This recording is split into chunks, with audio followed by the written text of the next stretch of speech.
বিসমিল্লাহির রহমানির রহিম। সম্মানিত সুধী, আসসালামু আলাইকুম। সবাইকে আমাদের YouTube channel VAT and tax স্কুলের পক্ষ থেকে আন্তরিক শুভেচ্ছা এবং অভিনন্দন।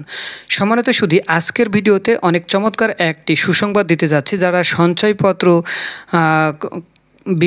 সঞ্চয়পত্র কিনেন বা সঞ্চয়পত্র কিনতে চাচ্ছেন, অথবা সঞ্চয়পত্র কিনেছেন, অথবা প্রাইজ বন্ড অথবা সঞ্চয় বন্ড সহ বিভিন্ন সঞ্চয় স্কিম এর সর্বশেষ অগ্রগতি আমরা এই ভিডিওতে তুলে ধরার চেষ্টা করব। তাই ভিডিওটি না টেনে শুরু থেকে শেষ পর্যন্ত দেখুন। আশা করছি সঞ্চয়পত্রের জন্য 2024 সালে এটা আপনার জন্য একটা গুরুত্বপূর্ণ এবং আপডেটেড নিউজ হবে।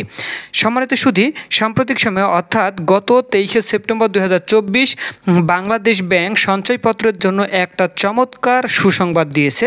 এখন বলতে পারেন সুসংবাদটা কি, সেটাই আমরা শেয়ার করার চেষ্টা করব। তাহলে চলুন আমরা সার্কুলারটা ফলো করি।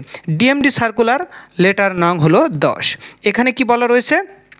ব্যবস্থাপনা পরিচালক, প্রধান নির্বাহী কর্মকর্তা, বাংলাদেশে কার্যরত সকল তফসিলি ব্যাংকগুলোকে এই সার্কুলারটা বাংলাদেশ ব্যাংক দিয়েছে। সেখানে বলেছে জাতীয় সঞ্চয় স্কিম বিক্রি অর্থাৎ বিক্রয় এবং বিক্রয় পরবর্তী অন্যান্য সেবা প্রদানকালে অনুসরণীয় নির্দেশনা, অর্থাৎ কী নির্দেশনা অনুসরণ করতে হবে সেটি আমরা দেখে নেব। সেখানে বলা হয়েছে যে উপযুক্ত সার্কুলারের মাধ্যমে জাতীয় সঞ্চয় স্কিমের আওতাধীন ইনস্ট্রুমেন্ট সহ, এই ইনস্ট্রুমেন্ট বলতে কি বোঝায়, বোঝানো হয়েছে সঞ্চয়পত্র, সঞ্চয় বন্ড বিক্রয় এবং বিক্রয় পরবর্তী অন্যান্য সেবা প্রদানের জন্য কতিপয় নির্দেশনা অবশ্যই অনুসরণ করতে হবে। এই অনুচ্ছেদটি প্রতিস্থাপন করা হয়েছে এই সঞ্চয়পত্রের আপনার যে সার্কুলার আগে যেটা ছিল তার সাথে নতুনভাবে এই তথ্যটা প্রতিস্থাপন করতে বলা হয়েছে। সেটা সার্কুলারের খ অনুচ্ছেদটি নিম্নোক্তভাবে প্রতিস্থাপিত হলো।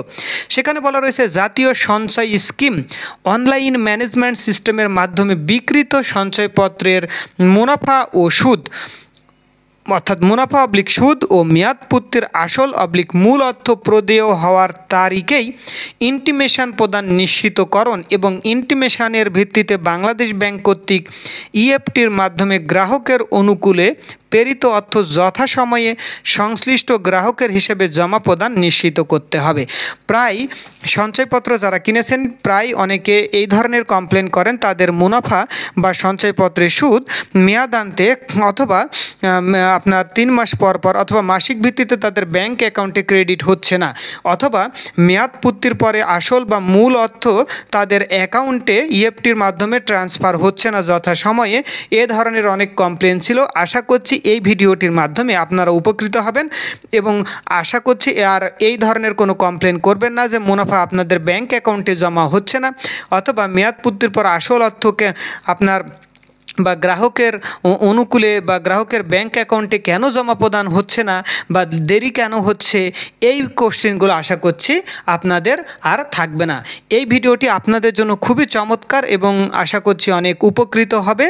যে আপনারা যে টেনশন করতেন যে মুনাফা কেন পাচ্ছি না যথাসময়ে, মেয়াদপূর্তির পর আসল অর্থ কেন ব্যাংক অ্যাকাউন্টে জমা হচ্ছে না, এই ধরনের যে টেনশন, আশা করছি এ ধরনের টেনশন আর থাকবে না।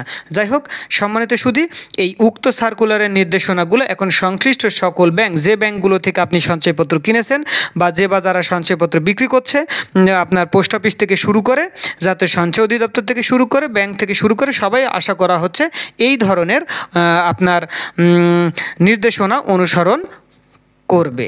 যাই হোক সম্মানিত সুধী, যদি ভিডিওটি ভালো লাগে অবশ্যই লাইক দিবেন, শেয়ার করবেন, কমেন্ট করে জানাবেন ভিডিওটি কেমন হয়েছে। যাই হোক সম্মানিত সুধী, ইনকাম ট্যাক্স, ভ্যাট, কাস্টমস সংক্রান্ত সকল আপডেটেড পেতে আমাদের চ্যানেলটিকে সাবস্ক্রাইব করে রাখুন এবং বেল আইকনটি অন করে রাখুন। এবং এই সাম্প্রতিক সময়ে যারা আইনজীবী নিবন্ধন পরীক্ষা অংশগ্রহণ করেছেন, নিবন্ধন পরীক্ষা রেজিস্ট্রেশন কমপ্লিট করেছেন, অনলাইনে আবেদন করেছেন, পরীক্ষা অংশগ্রহণ করতে চাচ্ছেন, প্রিপারেশান নিতে চাচ্ছেন, তারা আমার চ্যানেলের সাথেই থাকুন। আমরা আইটিপি, ভ্যাট কনসালটেন্ট, এরকম এক্সামের কোশ্চেনগুলো, প্রিভিয়াস ইয়ারের কোশ্চেন, সাজেশান, সেগুলো সবগুলোই মোটামুটি শেয়ার করার চেষ্টা করব। যাই হোক সম্মানিত সুধী, আজকে পর্যন্তই। সবাই ভালো থাকবেন, সুস্থ থাকবেন। আসসালামু আলাইকুম।